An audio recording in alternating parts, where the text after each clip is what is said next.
இந்தியாவின் தேசிய பாடல் வந்தே மாதரம் யாரால் எழுதப்பட்டது? ஆன்சர்: பங்கிம் சந்திர சட்டர்ஜி. வந்தே மாதரம் இந்தியாவின் தேசிய பாடலாகும். இது பங்கிம் சந்திர சட்டர்ஜியால் 1875ஆம் ஆண்டு நவம்பர் 7ஆம் தேதி வங்காளம் மற்றும் சமஸ்கிருத மொழியில் பாரத மாதாவை புகழ்ந்து இயற்றப்பட்டது. உண்மையில் வந்தே மாதரம் ஒரு கவிதை. வந்தே மாதரத்தை ஹூக்ளி நதிக்கு அருகில் உள்ள சின்சுராவில் எழுதினார். வந்தே மாதரம் பாடல் முதலில் 1896இல் ரவீந்திரநாத் தாகூரால் எங்கு பாடப்பட்டது? ஆன்சர்: கல்கத்தா காங்கிரஸ் அமர்வு. நேதாஜி சுபாஷ் சந்திர போஸ் அகில இந்திய ஃபார்வர்ட் பிளாக் அமைப்பை நிறுவிய ஆண்டு? ஆன்சர்: 1939. அகில இந்திய ஃபார்வர்ட் பிளாக் என்பது இந்தியாவில் இடதுசாரி தேசியவாத அரசியல் கட்சியாகும். சுபாஷ் சந்திர போஸ் இந்திய தேசிய இராணுவத்தின் உச்ச தளபதியாக ஆன ஆண்டு? ஆன்சர்: 1943. 1923ஆம் ஆண்டு ஜனவரி 1ஆம் தேதி சித்ரஞ்சன் தாஸ் மோதிலால் நேருவுடன் சேர்ந்து எதை நிறுவினார்? ஆன்சர்: சுயராஜ்ய கட்சி. எந்த அமர்வில் காங்கிரஸ் முழுமையான சுதந்திரத்தை தனது இலக்காக அறிவித்தது? ஆன்சர்: 1929இல் நடைபெற்ற லாகூர் அமர்வு. சுதந்திரத்திற்கு முன் முதல் சுதந்திர தினம் எப்போது அதிகாரப்பூர்வமற்ற முறையில் கொண்டாடப்பட்டது? ஆன்சர்: ஜனவரி 26, 1930.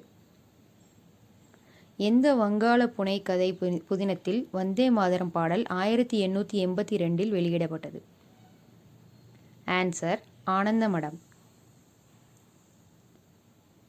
முதல் வட்டமேசை மாநாடு நடந்த ஆண்டு? Answer: 1930 November 12. 5ஆம் ஜார்ஜ் மன்னர் முதல் வட்டமேசை மாநாட்டை தொடங்கி வைத்தார். லண்டனில் முதல் வட்டமேசை மாநாட்டை கூட்டிய பிரிட்டிஷ் பிரதமர் ராம்சே மெக்டொனால்ட் ஆவார். 1931 செப்டம்பர் 7 2ஆம் வட்டமேசை மாநாடு. 1932 நவம்பர் 17 3ஆம் வட்டமேசை மாநாடு. 1932இல் அகில இந்திய ஹரிஜன் சமாஜத்தை நிறுவியவர் யார்? ஆன்சர்: மகாத்மா காந்தி. அகில இந்திய ஹரிஜன் சமாஜ் காந்திஜியால் 1932ஆம் ஆண்டு இந்தியாவில் தீண்டாமையை ஒழிக்கவும் ஹரிஜன் அல்லது தலித் மக்களுக்காகவும் நிறுவப்பட்டது. காந்திஜி தீன் பந்து என்ற பட்டத்தை யாருக்கு வழங்கினார்? ஆன்சர்: சி.எஃப். ஆண்ட்ரூஸ். சி.எஃப். ஆண்ட்ரூஸ் அல்லது சார்லஸ் ஃப்ரீயர் ஆண்ட்ரூஸ் இங்கிலாந்து தேவாலயத்தின் பாதிரியார் மற்றும் இந்தியாவில் ஒரு சமூக சீர்திருத்தவாதி ஆவார். 1930ஆம் ஆண்டு மார்ச் 12ஆம் தேதி தண்டி யாத்திரை அல்லது உப்பு சத்தியாகிரகம் எங்கிருந்து தொடங்கியது? ஆன்சர்: சபர்மதி ஆசிரமம். சபர்மதி ஆசிரமம் குஜராத் மாநிலத்தில் உள்ள அகமதாபாத்தில் அமைந்துள்ளது. பிரிட்டிஷ் ஆட்சியாளர்களால் விதிக்கப்பட்ட உப்பு வரியை எதிர்த்து காந்திஜி இந்த யாத்திரையை தொடங்கினார். சிது மற்றும் கன்ஹூ இவர்களின் தலைவர்களாக இருந்தனர். ஆன்சர்: சந்தால் கிளர்ச்சி. சிது முர்மு மற்றும் கன்ஹூ முர்மு ஆகியோர் சந்தால் கிளர்ச்சியின் 2 பழங்குடி சகோதரர்கள் ஆவர். இக்கிளர்ச்சி 1855ஆம் ஆண்டு ஜூன் 30ஆம் தேதி தொடங்கி 1856ஆம் ஆண்டு ஜனவரி 3ஆம் தேதி வரை நீடித்தது. இந்திய புரட்சியின் அன்னை என்று கருதப்படுபவர் யார்? Answer: madam Bhikaiji Cama.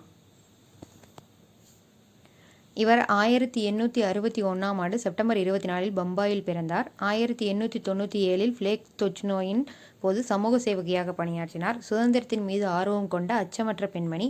இவர் சுதந்திர போராட்டத்துக்கு ஆற்றிய பங்களிப்புக்காக இந்திய புரட்சியின் அன்னை என்று கருதப்படுகிறார். வங்காளத்தின் முதல் புரட்சிகர அமைப்பு எது? ஆன்சர்: அனுசீலன் சமிதி. அனுசீலன் சமிதியை நிறுவியவர் யார்? ஆன்சர்: சதீஷ் சந்திர பாசு.